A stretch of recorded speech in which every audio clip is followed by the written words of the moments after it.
माही Urdu channel में आप सभी का तहे दिल से इस्तकबाल है। मैं आज आपके सामने BA part 3 university of Kota Rajasthan के निसाब में शामिल एक नज़्म है। उस नज़्म का नाम है इशरती घर की मोहब्बत का मज़हब भूल गए। वो अकबर इलाहाबादी की तख्लीक है। अकबर इलाहाबादी ने अपने बेटे को एक ख़त के तौर पर ये लिखी थी। अकबर इलाहाबादी चाहते हों या ना चाहते हों, मगर वाक़या ये हुआ कि उन्हें अपने साहबजादे इशरत हुसैन को तालीम के लिए यूरोप भेजना पड़ा। मगर चलते वक्त बहुत से अहद व पैमा ले लिए।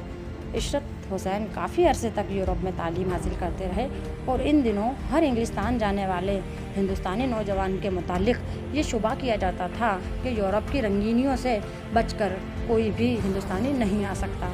और अक्सर होता भी यही था कि इंग्लिस्तान से वापस आने वाला हर नौजवान अपने साथ कोई यूरोपियन लड़की ज़रूर लाता। अकबर ने इशरत हुसैन को इंग्लिस्तान भेज तो दिया, मगर खटका लगा रहता था।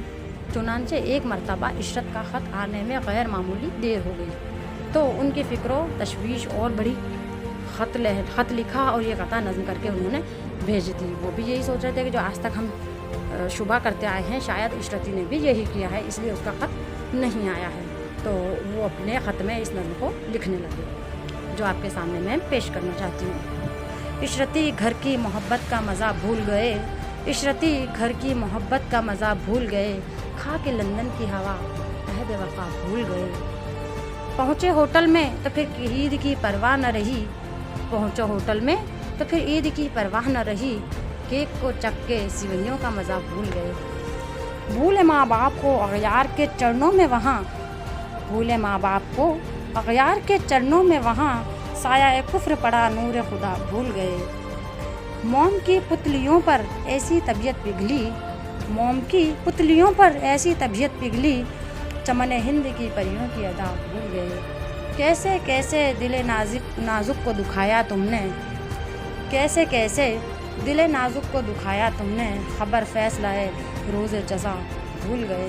बुख्ल है अहले वतन से जो वफ़ा में तुमको, बुख्ल है अहले वतन से जो वफ़ा में तुमको, क्या बुज़ुर्गों की वो सब जोद व अता भूल गए।